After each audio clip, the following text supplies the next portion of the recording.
So we're going to do a pod review today on that pepper right there. And that is called the Bell of Lebanon. As you can see, there's quite a few on here. I don't think they're going to get fully ripened before I have to bring them in.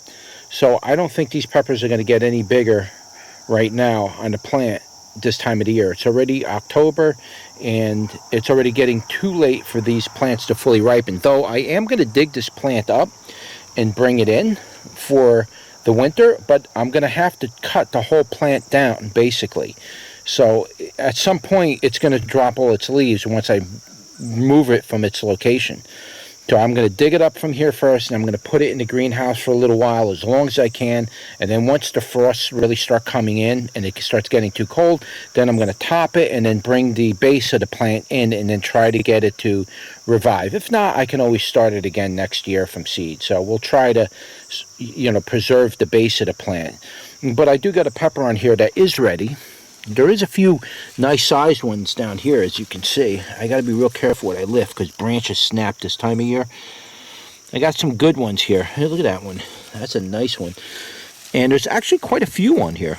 It's just this plant didn't start producing until later in the season.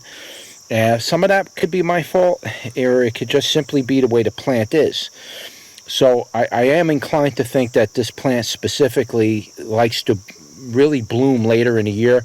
It puts all its energy into structure, and then once the light starts cutting back and the temperatures start cooling down, then the plant kind of goes into a flowering stage. It seemed like it wanted to do that later in the year, and it's been doing that because it's a couple years old, this plant, so it's been doing that the other years too, and that's why I wasn't that successful in getting fruit from it, because it flowers late in the year, like a poblano, for example. And when it does that, I don't, around here where I live, it's pretty much game over at the best case scenario, second week in October. I mean, game over. It's freeze time.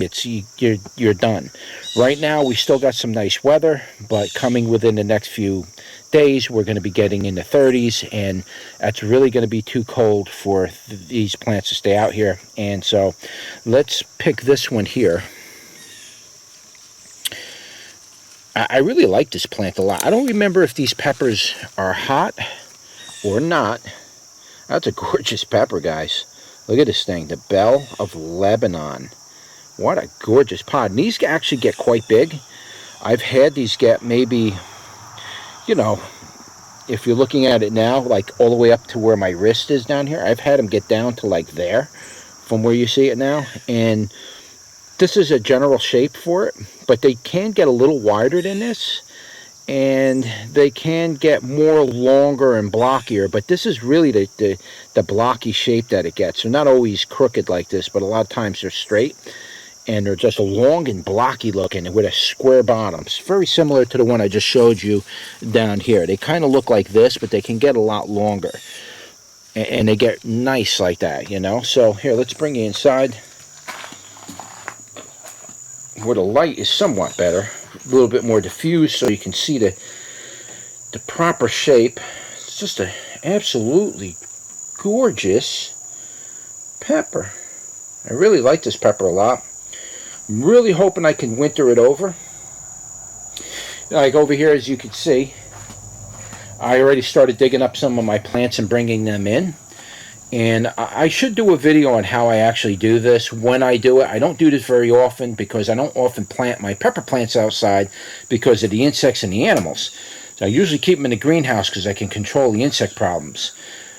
But this year I grew them outside because I just got nowhere else to keep them. And they did really good. The problem is now I have to determine whether these plants will survive or not.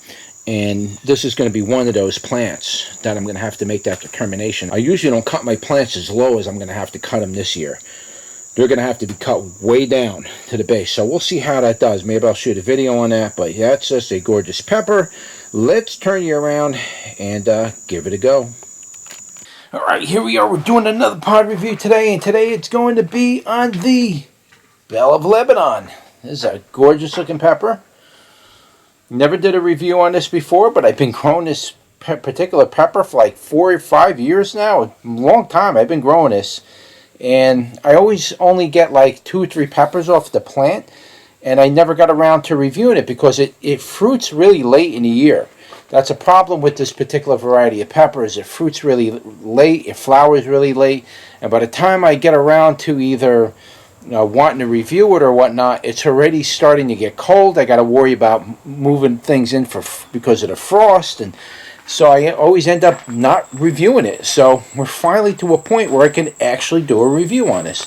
So here it is, the Bell of Lebanon. It is from the country of Lebanon. Don't know that much about it. I don't remember if it's hot. I think there is a little bit of heat on this, but I don't remember, to be honest with you. But here it is, and without any further ado, let's give it a go.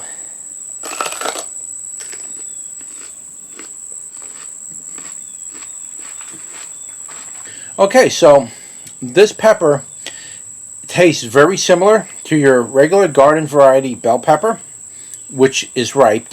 When a bell pepper turns red, they get like a specific type of sweetness to it. So it does have that typical bell pepper type flavor. The caveat to this is that it does have a little heat on it.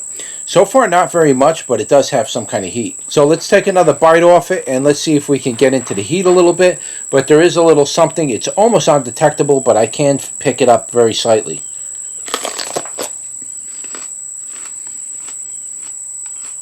As far as the heat goes on this, it seems to be relatively a pretty low heat.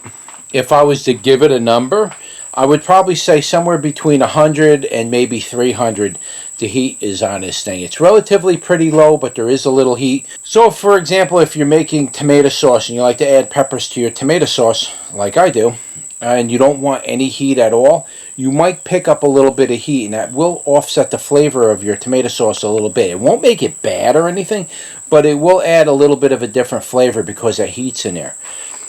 But it's very, very low. In fact, the type of heat this is kind of strange.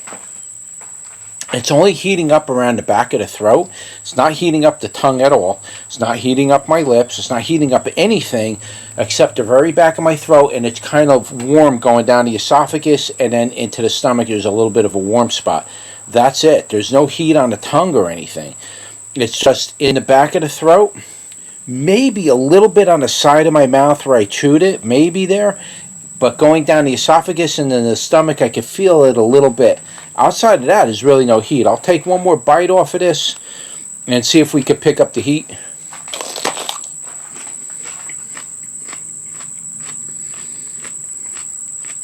Okay, so the heat did pick up a little bit. It definitely came up a little, and the flavor towards the top is getting a little more tangy. It's not bad, it's just a little bit more tangy. You will taste that in your sauce, by the way, if you're making sauce and you're making sauce with peppers that have that tangy flavor in it. You will pick that up in your sauce. It doesn't make it bad, it just adds a little bit of a tanginess to your sauce, which might throw you off if you're not looking for that. So just keep that in mind. Sometimes these do add a little bit of tanginess, but it's not a lot. It's really not a lot, guys. Nothing for you to panic about. Oh my God, I'm going to add this to my sauce. It's going to make it hot and tangy. Not really. You're really going to have to look for it to really find it. I make a lot of sauces, so I can tell you when something's got a little extra, something extra in there. So now the heat did pick up a little bit. If I was to rename that number coming up towards the top, I'd probably say it's anywhere between 300 and 600 on the Scovilles. Really, that's about it. Now, as far as the way it's affecting my mouth now it's burning the gums where the gums meet the teeth. That area right there on the gums, right where I was biting into it and chewing it, that got hot a little bit. A little bit on the end of my tongue. I'm talking a little bit. I can't even feel it. Again, the back of the throat, more or less, that's where it is. It's a very light, warm type of glowing burn.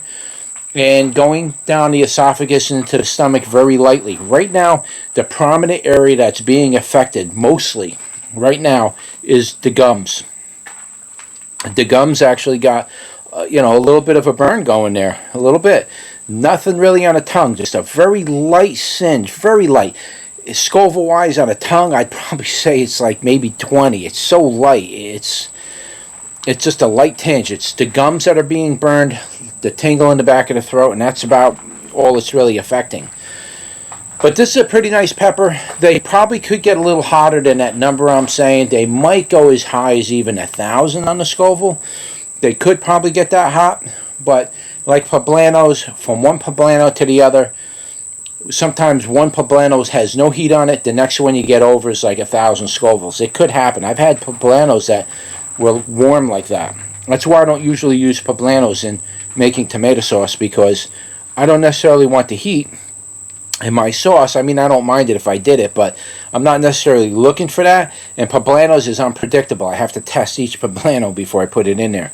So I like the taste of the poblanos. I just don't want the heat in my sauce or that particular meal I'm cooking. Other meals, it's fine. It's just sometimes I don't want it. So just keep that in mind. There is a little bit of warmth on it. It's not going to kill you or anything, but there is a little tiny bit of heat on there. So anyway, that is your pod review for the Bell of Lebanon. Don't forget to like, share, and subscribe. And I'll see you on the next one. Take care.